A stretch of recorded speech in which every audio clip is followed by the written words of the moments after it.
हमारी जो हेल्थ की स्कीम्स है, हिमकेयर है, आयुष्मान भारत है, या जो हमारी स्कीम्स है, क्योंकि उसमें आपने देखा होगा कि पिछली गवर्नमेंट में पिछले समय में बहुत सारे पैसे का मिसयूज़ किया गया होता था। और जो ऑपरेशंस हैं, चाहे वो प्राइवेट हॉस्पिटल्स थे, उसमें तो खैर बहुत व्यापक दर्जे पे भ्रष्टाचार था, और बिलिंग्स जो है वो बहुत हाई बिलिंग की जाती थी। और मगर हमारे जो गवर्नमेंट कॉलेजेस थे उसमें भी इस टाइप के जो केसेस को डिटेक्ट किया गया। जैसे आपको विधानसभा में मुख्यमंत्री जी ने भी कहा है कि वे बच्चादानी का ऑपरेशन जो है कुछ मर्दों के कर लिए गए हैं। इस तरह से बहुत सारे केसेस जो है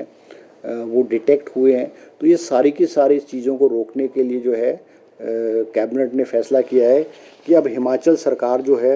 इंश्योरेंस वाली जो न्यू स्कीम्स है, इंश्योरेंस के माध्यम से न्यू स्कीम्स जो है वो लॉन्च करने जा रही है। और इसकी मोडेलिटीज़ के लिए भी जो है डिपार्टमेंट को जो है इंस्ट्रक्शंस जो है आज कैबिनेट ने जो है दी है। हाँ, मतलब हिमकेयर कंटिन्यू रहेगा, हिमकेयर और आयुष्मान ही कंटिन्यू रहेगा। और जो इलाज होगा वो इंश्योरेंस के माध्यम से होगा। जैसे पहले रिएम्बर्समेंट वाला था ना कि भी बिल्स प्रोवाइड किया जाएगा, बिलिंग होगी, फलाना होगा, फिक्टिशियस बिल आते थे। अब वो इंश्योरेंस वाली पॉलिसी, जैसे कि बहुत सारे स्टेट्स ने इंश्योरेंस वाली पॉलिसी जो है अडॉप्ट की, और वो इंश्योरेंस का जो प्रीमियम होगा वो बहुत नॉमिनल होगा। वो जो अभी है एट प्रेजेंट है उससे ज़्यादा नहीं होगा, उसके बराबर के, उसके लगभग उसके आसपास का ही होगा, ताकि इसमें जो चोर बाजारी है और जो हमारे हॉस्पिटल्स में, खास करके प्राइवेट हॉस्पिटल्स में भी, हमारे सरकारी हॉस्पिटल्स में भी जो फिक्टिशियस बिलिंग है, कुछ इक्विपमेंट्स ऐसे हैं कि ऑपरेशंस में, या दवाइयाँ हैं, या इंजेक्शंस हैं, या कोई इक्विपमेंट्स जो हैं वो बेसिकली आते नहीं थे, लगते नहीं थे, मगर कागज़ों में ये सारी की सारी चीज़ें भरी जाती थी। तो ये करोड़ों रुपए का जो है चूना सरकार को लग रहा था। तो इस पे अब सरकार इसको इंश्योरेंस वाले पैटर्न पे जाने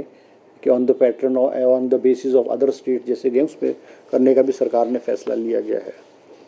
इसी तरह से हमारे ग्रेजिंग पॉलिसी जो है, जो हमारी ग्रेजिंग पॉलिसी है, हमारे जो भेड़ पालक हैं, चाहे गुज्जर हैं, गद्दी हैं, इनके लिए भी जो पॉलिसी बनी हुई थी बहुत पुरानी 1970-72 की पॉलिसी थी, और उसके बाद उसमें कोई अमेंडमेंट वगैरह नहीं किया गया था। अब आज कैबिनेट ने जो है एक ग्रेजिंग पॉलिसी 2026 की को अनुमति प्रदान की है, जिसमें कि लेटेस्ट टेक्नोलॉजी से जो ट्रैक सिस्टम है, जिसमें कि जो हमारे जो हमारी ये बकरी है या हमारी भेड़ है, इनको किस तरह से ट्रैक किया जाएगा, कितनी संख्या में ये हैं, और किस तरह से, और इनके रूट्स हैं, और कहाँ कहाँ को ये मूव करते हैं। तो ये भी आज कैबिनेट ने अपनी स्वीकृति प्रदान जो है इस विषय में की है। इसी तरह से आज हमारे कैबिनेट ने फैसला किया, क्योंकि बहुत सारे हमारे जो गवर्नमेंट एम्प्लॉयज़ हैं वो स्टडी लीव पे चले जाते थे, और जब वो स्टडी लीव पे जाते थे तो उनको जो उनकी फुल सैलरी नहीं मिलती थी, उनको 40% ऑफ द बेसिक सैलरी मिलती थी। और ये जितने भी कर्मचारी हैं हमारे, चाहे डॉक्टर्स हैं, चाहे एजुकेशन डिपार्टमेंट में या और लोग थे जो हायर स्टडीज़ के लिए जाते थे,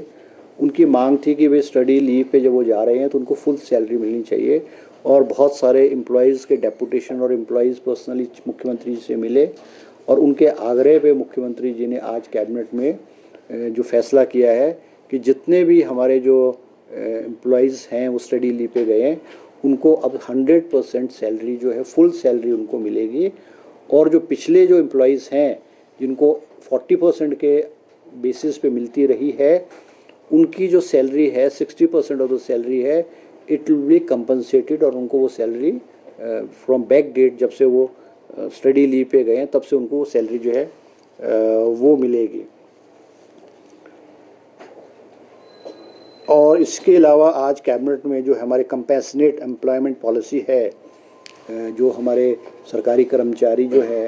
वो नौकरी में होते हैं, उनकी डेथ हो जाती है, तो उनके जो सक्सेसर है, उनके जो वारिसान है, उनको नौकरी का प्रावधान है,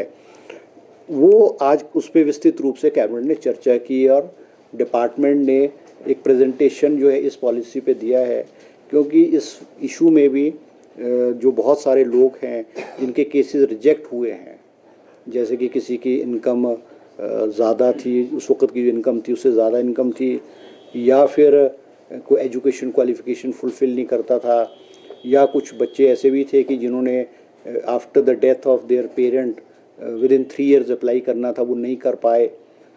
और कोई रीज़न रहा हो, तो उसमें भी आज कैबिनेट ने विस्तृत रूप से चर्चा की है। और ये भी पुनर्विचार करने को डिपार्टमेंट ने कहा है कि इन केसेस को किस तरह से, जो इस तरह के केसेस हैं, लगभग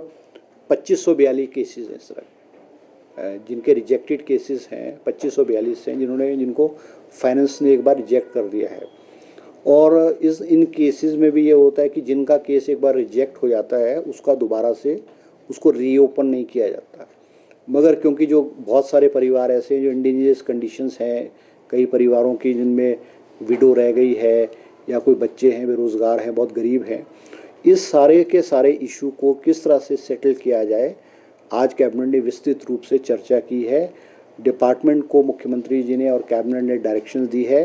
ताकि इनमें भी जो केसेस ऐसे हैं, जेन्युइन केसेस हैं, जो अति गरीब हैं, उनको किस तरह से नौकरी दी जाए, वो दोबारा से कैबिनेट में प्रपोजल आएगा। और एक सिंपैथेटिक एटीट्यूड अपना करके इस कैटेगरी के जो कंपैशनेट ग्राउंड वाले केसेस हैं, इनको किस तरह से हम एडजस्ट करें। सरकार ने बहुत एक सिंपैथेटिक व्यू लेकर के आज डायरेक्शन दिया डिपार्टमेंट को, और आने वाले समय में इसके बारे में भी एक पॉलिसी कैबिनेट में जो है आएगी।